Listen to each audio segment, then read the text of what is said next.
आदिवासी सामाजिक संगठन के द्वारा एक संवाददाता सम्मेलन संबोधित किया गया और इस संवाददाता सम्मेलन के माध्यम से प्रधानमंत्री के झारखंड दौरे और आदिवासी मूलवासी के मुद्दों पर विषय बिंदु रखा गया। आदिवासी संगठन के अग्रणी नेता अजय तिर्की ने कहा कि 10 साल के शासनकाल में केंद्र सरकार आदिवासी हित को लेकर पहल करती नहीं देखी गई है एवं झारखंड के परिप्रेक्ष्य में और झारखंडी हित के लिए वैसा कोई जन सरोकार का कार्य नहीं किया गया। वहीं प्रधानमंत्री के दौरे के विषय पर कहा कि प्रधानमंत्री का दौरा के दौरान चुनावी भाषण महज औपचारिकता थी। सुनिए अजय तिर्की ने और क्या कहा। मैं कहना चाहता हूं कि उसने जिस तरह से कहा, दो बातें उन्होंने कही। पहला बात कि आदिवासी मुझे आशीर्वाद दे, मैं जल जंगल जमीन की रक्षा करूंगा। दूसरी बात, एसटी एसी ओबीसी के आरक्षण कांग्रेस लूट के मुस्लिम को देगी। ये दोनों बातें मुझे पूरी तरह आपत्ति है और मैं आपत्ति इसलिए जताना चाहता हूं कि जिस तरह से आप जानते हैं कि छत्तीसगढ़ में जैसे विधानसभा का जब चुनाव हुई थी और जैसे सरकार बनी छत्तीसगढ़ में, तो हसदेव जंगल को लूटने का काम बीजेपी के लोगों ने किया और उस जंगल को लूट करके सीधा सीधे कहें अडानी को देने का काम किया।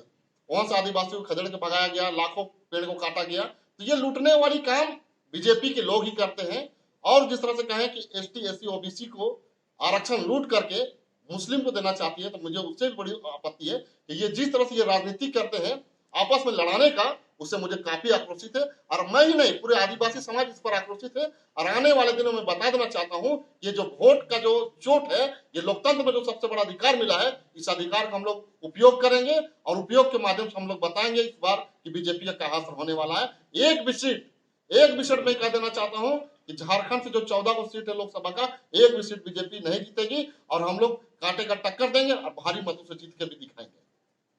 प्रधानमंत्री जी ने जिससे कहा है, कर्नाटक में जिस तरह से कांग्रेस पार्टी ने आरक्षण दिया उसको लेकर कहा था, तो आप इसको कैसे देखते हैं? कर्नाटक का जो मुद्दा है, देखिए, सबसे पहला चीज तो आरक्षण तो है ही, यहाँ पर आरक्षण तो मिलना ही चाहिए। जो नीचे दबले कुचले लोग हैं उसको आरक्षण मिलना चाहिए ताकि वो अपने आर्थिक रूप से खड़ा हो सके समाज के स्तर पे। इसलिए उसको तो आपको मिलना ही चाहिए आरक्षण। और मैं कहना चाहता हूं कि जिस तरह से मोदी जी का जो बयान है, मैं फिर से पुनः कहना चाहता हूं, अगर आप देखेंगे तो चाहे मणिपुर की मामला हो या फिर आपका छत्तीसगढ़ के मामला हो या फिर मध्य प्रदेश का मामला हो, मध्य प्रदेश में देखा होगा विधायक जो प्रतिनिधि है जो बीजेपी के, उसके द्वारा पेशाब किया जाता है। मणिपुर में आदिवासियों को नंगे घुमाया जाता है और अब छत्तीसगढ़ में जंगल काटा जाता है। जब रघुवर दास की सरकार थी जब झारखंड में, तो सीएनटी एक्ट के मुद्दा में पूरे झारखंड में आदिवासी जमीन का लूटने का प्रयास किया गया, जिसमें हम लोग 5 लोग, मेरे साथ 5 लोग उस मुद्दा में हम लोग आंदोलन में जेल भी गए थे। तो मैं यही कहना चाहता हूं कि आदिवासी का आंदोलन जब जब बीजेपी की सरकार बनी है, तो किसी भी राज्य में सबसे बड़ा आंदोलन आदिवासी ही किया, क्योंकि जल जंगल जमीन लूटने का काम बीजेपी के लोग ही करते हैं। मध्य प्रदेश का मामला हो, मध्य प्रदेश में देखा होगा विधायक जो प्रतिनिधि है जो बीजेपी के, उसके द्वारा पेशाब किया जाता है। मणिपुर में आदिवासियों को नंगे घुमाया जाता है और अब छत्तीसगढ़ में जंगल काटा जाता है। जब रघुवर दास की सरकार थी जब झारखंड में, तो सीएनटी एक्ट के मुद्दा में पूरे झारखंड में आदिवासी जमीन का लूटने का प्रयास किया गया, जिसमें हम लोग 5 लोग, मेरे साथ 5 लोग उस मुद्दा में हम लोग आंदोलन में जेल भी गए थे। तो मैं यही कहना चाहता हूं कि आदिवासी का आंदोलन जब जब बीजेपी की सरकार बनी है, कि किसी भी राज्य में सबसे बड़ा आंदोलन आदिवासी ही किया, क्योंकि जल जंगल जमीन लूटने का काम बीजेपी के लोग ही करते हैं। बाबूलाल मरांडी जी के टाइम में ओबीसी को जो 27% आरक्षण था उसको 14% कर दिया गया। लगातार ओबीसी समाज इसकी मांग कर रहा है, लेकिन एक हाई कोर्ट, सुप्रीम कोर्ट का आदेश है कि 50% से आगे आरक्षण नहीं जा सकता, तो उसको कैसे देखते हैं?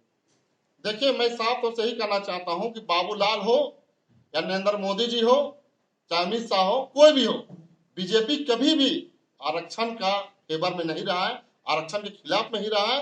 और आने वाले दिन में आप देखिएगा तो संविधान को भी खतरा है। और जिस तरह से जब यहाँ पर आए तो अब 10 साल में क्या काम किए उसको लेकर कभी भी चर्चा नहीं की, उस पर लेकर कभी वोट नहीं मांगे, महंगाई पे बात नहीं की, शिक्षा पे बात नहीं की, रोजगार पे बात नहीं, किसान पे बात नहीं की, जवान पे बात नहीं की, सिर्फ और सिर्फ हिंदू मुस्लिम करके, सिर्फ उलूल जुलूल बात करके, झूठ सच करके ये वोट लेने का काम करती है। इससे पूरे देश की जनता अब जाग चुकी है और आने वाले दिन में पूरे देश में इसको 400 सीट का जो नारा है ना, 1 जीरो हटा दीजिए, 40 भी लोग पार नहीं कर पाएंगे, ये आदिवासी संगठन का नारा है।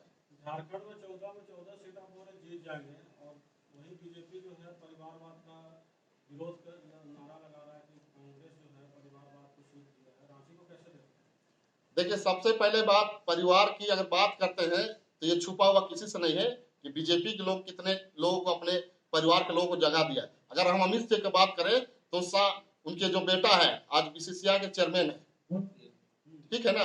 उसी तरह से मैं गिनाना चाहता हूँ, बहुत सारा लंबा लिस्ट है।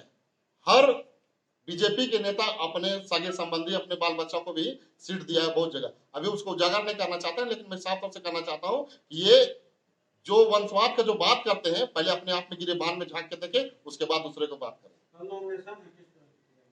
देखिए नॉमिनेशन है, इसमें आदिवासी संगठन भाग लेंगे और जो भी पार्टी कार्यकर्ता है कांग्रेस के, जेएमएम के, आरजेडी के, उसका पूर्ण सहमति रहेगा और हम लोग आदिवासी संगठन को से पूरा सहयोग करेंगे। कल पीएम मोदी, कल नहीं जितना झारखंड दौरे में जहां जनसभा की हर जगह ही बोल रहे हैं कि हेमंत सोरेन ने भ्रष्टाचार किया है, तभी तो जेल गया है। तो कैसे वोटर से आप कनेक्ट करेंगे? वो तो प्रोजेक्ट कर रहे हैं कि हेमंत सोरेन भ्रष्टाचारी है, तभी तो। देखिए बात ऐसा है कि दूसरे पक्ष के लोग दूसरे पार्टी मतलब दूसरे राजनीतिक पार्टी को कभी भी सही नहीं बोलते हैं, ये आपको ही पता है, हमको ही पता है। तो कहने का मतलब है कुछ प्रूफ और प्रमाण अभी तक नहीं है। मैं ये साफ तौर से कहना चाहता हूँ, जिस जमीन के मामले में हेमंत सोरेन को जेल भेजा गया है, उस जमीन में मैं अभी भी चैलेंज के साथ कहना चाहता हूँ, उस जमीन में 1% भी हेमंत सोरेन का नाम कहीं पर नहीं है। और ये भी बताना चाहता हूँ, भ्रष्टाचारी अगर देखेंगे तो बंगाल के शुभेंदु अधिकारी कौन थे, हजारों करोड़ का घोटालाबाज, वो आज बीजेपी में चल गए, दूध का धुला हो गए। कांग्रेस के राज में देखे होंगे हर कोई का जांच होता था, चाहे अपने पार्टी को या दूसरे पार्टी को, सबका जांच होता था। लेकिन यहाँ पर क्या हो गया, सिर्फ विपक्ष का जांच होता है। नीरव मोदी, विजय माल्या, मोहन चौकसी, मोदी जी के राज में ही सब लोग भागे हैं। और कहाँ गए? आप तो कहते चौकीदार है, अरे चौकीदार है तो आप ही का चौकीदार में सब लोग भागे हैं। कहाँ गए लोग जो हजारों करोड़ लोग लेकर भागे? आप सबसे बड़ा निर्यात देश का 14 के बाद सबसे बड़ा देश का निर्यात सबसे 1 नंबर में बना है बीफ मांस, मतलब गाय का जो मांस बेचने वाला कंपनी बना है, तो 14 के बाद तीसरा चौथा नंबर में था। लेकिन जैसे बीजेपी की सरकार बनी 1 नंबर में पहुंच गया। मतलब उनसे भी ये लोगों ने चंदा लिया है। और मैं बताना चाहता हूं कि जिस तरीका से आप जान रहे हैं कि वैक्सीन तो जो कंपनी जिसने लगाई थी और वो वैक्सीन अपने देश विदेशी थे जो वैक्सीन दिए थे, जो अपने देश के कोर्ट में ये कबूल किया है कि जो वैक्सीन जो लगाए हैं उससे ये आज के देश में समझिए कि खून का थक्का जमेगा, उससे ब्रेन हेमरेज हो सकता है, हार्ट अटैक हो सकता है। आप अगर अगल बगल में देख सकते हैं बहुत लोगों को हंसते खेलते गाते एक्सरसाइज करते हार्ट अटैक हो रहा है, ब्रेन हेमरेज हो रहा है। ये सब और सब मोदी का देन है और आने वाले दिन में बहुत सारे लोग इससे मृत्यु होगी।